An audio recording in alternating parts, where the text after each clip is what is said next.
ข่อยแค่อันนี้ข่อยแค่คิดซื่อๆเนาะข่อยแค่คิดว่าสมมุติซื่อๆข่อยคิดว่าประหยัดงบเนาะข่อยคิดนะในฐานะที่ข่อยน้อยใจข่อยเป็นประชาชนผู้นึงที่ถือกระทบดินี่เพื่อนข่อยก็บ่เว้าดอกจมไปแล้วเนาะเพื่อนซ่านบ้านซองในนี่หั่นหมู่กองเพื่อนแต่ละคนจมดิกหน้าเมื่อแล้วขึ้นไปอยู่ง้อยอยู่ทางหลังคาถามว่าให้เขามานั่งโลกงามคือพวกเจ้าเว้ามันเป็นไปบ่ได้ก็ให้เขาเว้าเขาจมเน่อันที่ข่อยเว้ามานี่เขาก็บ่ได้เว้าว่าไปด่าไปปล่อยผู้นั้นบ่ดีผู้นี้บ่ดีแต่ข่อยเว้าเรื่องความเป็นจริงนี่นะข่อยถามขึ้นคือพวกเจ้าเว้าว่าเอ้ยเขาก็เฮ็ดเวียกดีขนองนั่งหนามึงมานั่งนี่มึงสิเฮ็ดเวียกได้บ่ข่อยถามพวกเจ้าคืนเงินเดือนพนักงานนี่นะตกต่อคนหนึ่งนี่มันถือสูงสุดถือผู้นึงจักล้านเขาจึงมีเงินไปซื้อรถซื้อเฮือนไปปนเปื้อแนวอื่นพวกเจ้าอย่าสิปฏิเสธความจริงโดยการที่แบบว่ามาทับถมข่อยพวกเจ้าปฏิเสธความจริงอยู่คู่มือนี่ข่อยถามคืนว่าเงินเดือนพนักงานนี่มันเดือดถือเดือนนึงผู้นึงจักล้านคือว่ามีเงินหลายแถไปซื้อรถซื้อเฮือนให้ลูกให้เต่าหรือว่าปฏิเสธข่อยเว้าอีดีซาดาดับว่าขั้นว่าเป็นดาดับว่านายพลนายพันนี่ก็สิเงินเดือนเท่าใดเขาคือมีเงินหลายแถสามารถซื้อรถซื้อเฮือนซื้อนั่นซื้อนี่ร่ำรวยหางมีเฟื่องฟูคอยแค่คิดว่าขั้นเขาเจียดเงินซื้อรถงามๆของเขาจะขั้นหนึ่งหะนะแต่ละคนเนี่ยเจียดเงินของเขาออกมาจากผู้ละตื่หนึ่งหรือว่าผู้ละ100 ล้านนี่นะต่อครอบครัวหนึ่งนี่มาซื้อห่อลำหนึ่ง2 ลำบริจาคนี่มันก็ยังได้แต่มันเว้าเรื่องความเห็นแก่ตัวของคนรวยอยู่แต่คนรวยป้าคนถูกอยู่แต่คนถูกมันแมนบ่สิ่งที่ข่อยถามคือข่อยว่ามันแมนบ่สิ่งที่ข่อยถามคือ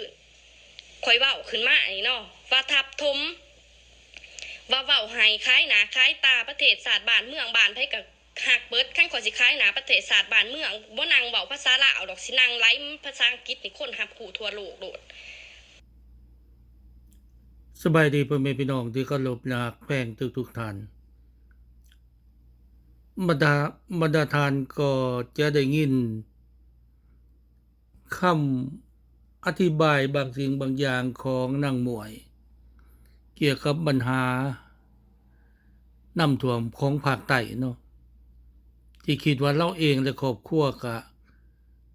ได้รับผลกระทบแต่ทุกสิ่งทุกอย่างที่เราเว้ามามันก็เป็นความจริงทั้งนั้นแต่จริงเรานี่คำบอกเรานี่ข้าพเจ้าคิดว่ามันไปแตะต้องของผู้ใหญ่บางคนที่มีอำนาจ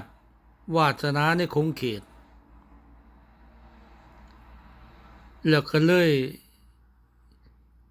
เฮ็ดให้นางหมวยมีปัญหาก็คือนางถูกจับแต่ทุกสิ่งทุกอย่างที่เราเว้านี่มันเป็นความจริงและเป็นสิทธิเสรีภาพที่ประชาชนคนหนึ่งจะสามารถเว้าได้ถ้าอยู่ในประเทศที่มีเสรีภาพประชาธิปไตย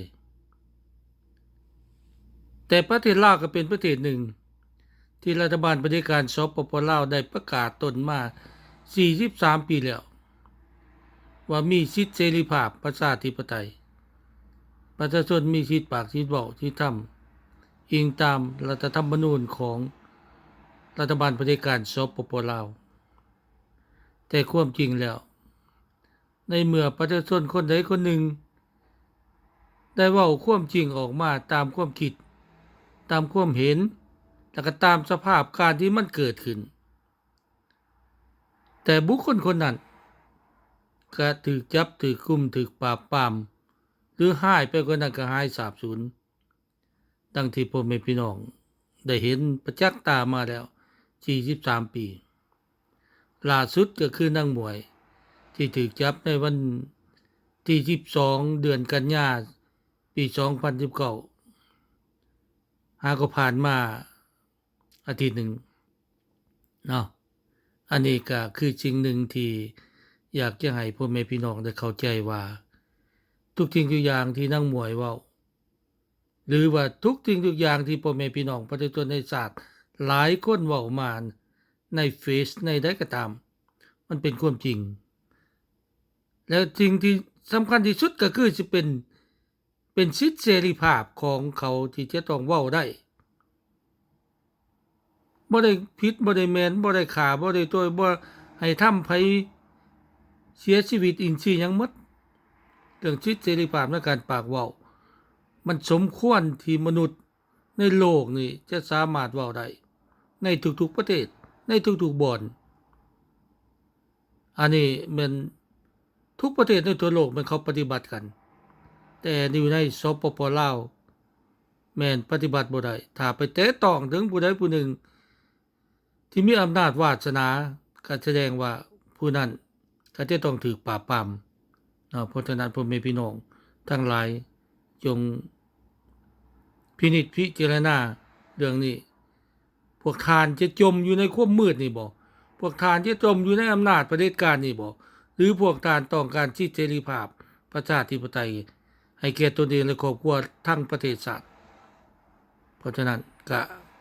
ฝากความคิดความเห็นแก่ทุกผู้ทุกคนอีกทีหนึ่งเนาะพบกันใหม่โอกาสหน้าบ๊ายบาย